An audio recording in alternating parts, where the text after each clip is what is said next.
The Liberation of Sundrian City. Chapter 21. Moments Have You. The wait was agony. Linus couldn't count the hours. He was too restless, tormented. He needed to know right now if Evander had been captured or killed or anything. Not knowing was pure frustration. He felt as if the wait would never end.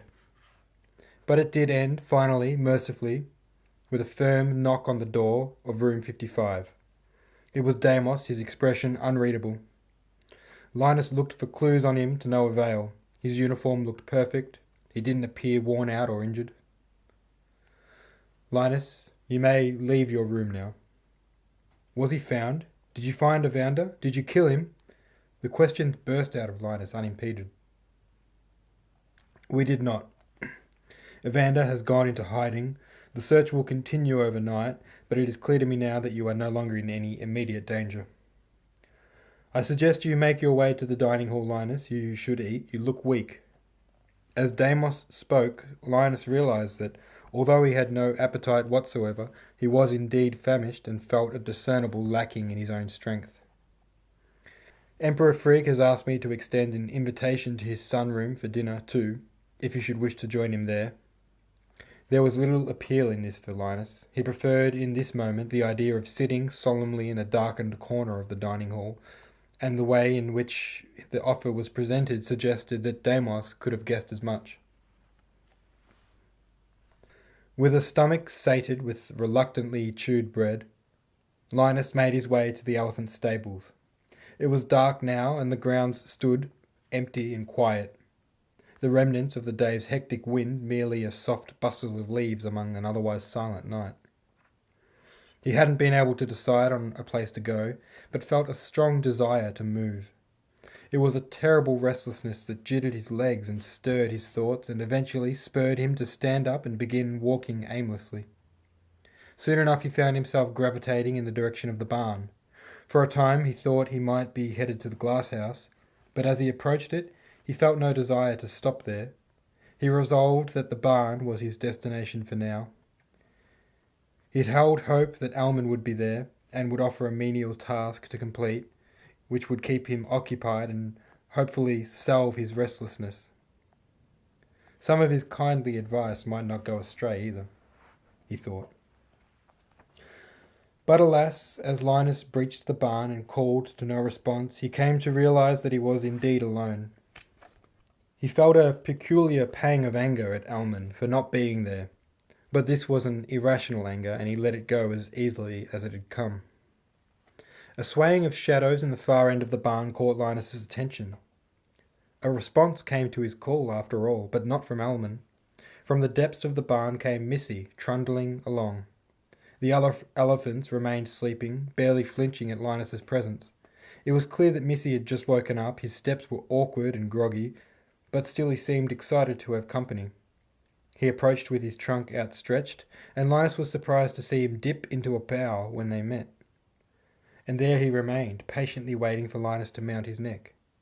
There was no harness, but as Missy edged closer and trumpeted impatiently, there seemed to be no other option but to climb aboard. They moved out into the training reserve, although not by any command on Linus's part, and once there, Missy began pacing around restlessly. He was waiting for a command, treading back and forth. For a moment Linus didn't give one. He merely took in his surroundings, the peaceful quiet of the vacant training area, the mountains stretching up behind him, the glimmer of the nearby lake. Such serenity should be soothing, but for Linus in this moment he took no peace from it. He was still plagued with questions and rife with emotional turmoil. Anger coursed his body, an ill-defined anger, a calm sort of anger, for it had no focus or specific cause, and therefore it could do nothing more than wait patiently in Linus for a catalyst for its release, all the while welling deeper and growing ever more portentous. A very small part of him was scared to be riding Missy without a harness. It was reckless at best, but that small part of him was overthrown by a new recklessness. He gave the command to run, and in that instant Missy leapt forward. His grip tightened. Faster, he commanded, and Missy obeyed. When he gave the command to turn toward the lake, Missy seemed to respond like an extension of his own body. They followed the curve of the lake around, and as they edged closer to the water, they gained speed, moving faster and faster until Linus gave the command to brake and move back into the reserve. Missy's agility surprised Linus. He turned ruthlessly, quicker than any turn Linus had seen. He clung tight to the stems of Missy's ears for fear of falling off, but found that if he leaned into the turn, he could hold on easy enough. As they charged through the training reserve, Linus directed Missy to a large tree at the far end. "Sprint," he commanded. "Sprint, sprint, sprint." The power was explosive, Missy thrusting forward effortlessly. The smile on Linus's face was unmovable, tears streaking back with the blast. "The tree," he directed. "Go to the tree." He had an idea. As they neared, Linus started giving commands to grab with his trunk. At first, Missy waved his trunk uselessly in the air as he barreled forward, but after a second he seemed to understand. There was no order to slow down, only to grab with the trunk. And as they reached the tree, Missy wrapped his trunk around the base of a thick branch, and Linus gave the order to turn back. He then leaned as far in as possible. What followed was a deafening crack, a loss of gravity, a scurry of birds, and a fit of hysterical giggles. When Linus arrived at the barn the following morning, he was all at once tired from a poor night's sleep and giddy with excitement to tell Alman what he had discovered about Missy, that he was more or less controllable at high speeds. He arrived at the barn early, not having training until several hours later, and strode in to find Alman fitting a harness to a sleeping Missy. This was no regular harness, however. It was a thick iron clasp that fit right around Missy's neck with a series of chains linked around his front legs with heavy leather buckles. Another set of thick chains tethered the whole harness to several large iron stumps that protruded from deep in the ground. With mild trepidation, he announced his arrival, Alman turning with his usual warm smile. "What is this?" "This, Linus, is what they call muths," said Alman, with an excited look about him. He was sprightlier than ever, with an air of a man about to delve into a fascinating topic. Do you know of muths?" Most fascinating. Missy here's first muths, actually. Should be a big one." "It's a kind of hormonal imbalance, you see. It occurs in the bulls. It's not safe to ride any elephant while he is on muths. Linus, it makes them..." He flailed a hand in the air exuberantly. "Crazy. Not safe to ride, deadly in fact, a danger to themselves even, hence the constraints here." "Not safe to ride? But will he be okay for training today?" Alman laughed. "Oh, no. It will take far longer than one day, maybe weeks. So that's probably good news for you. You will have another elephant to ride today." Linus felt his heart sink. He had wanted to show Deimos his newfound control over Missy. He wanted to see the look on Deimos's face when he not only completed the obstacle course, but did so in record time. He looked quizzically at Missy, who stood swaying restlessly, but no more restlessly than usual. It seemed to him like overkill to chain him up in such a fashion. "Weeks? He has to stay here, chained like this for weeks? That seems... how do you know it's muths?" "Oh, it's muths all right. The first sign was the tree out in the reserve. He's gone and pulled it halfway down. That's not uncommon for an elephant in muths to express their frustration like that. But it's only early yet, which is good. It's better to chain them up before they get too violent." Linus considered telling Alman he was mistaken, and that the damage to the tree was his own doing, but Alman continued before he had the chance. "You see under his eyes those dark streaks? That's a sure sign of muths." Linus looked to see the streaks, which were indeed two thick, sticky sap-like streaks running down the sides of the elephant's face, giving the appearance of tear streams. While he looked, he couldn't help but observe the rather darker than usual air to the beast, a sort of menace that was discernible in his restlessness. Perhaps it was better to trust Almond's time-tested expertise on this one. And as he took the advice on board, so too did Deimos later that day, although he did not simply assign another elephant for Linus to train on, as Almond had assumed he would. Rather, he ordered Linus, in absence of Missy, should spend the training session on the ground performing perhaps the worst job he had ever had. Worse even than his old work in the arrow factory. Shoveling. It was in a sorry state that Linus made his way back to the palace.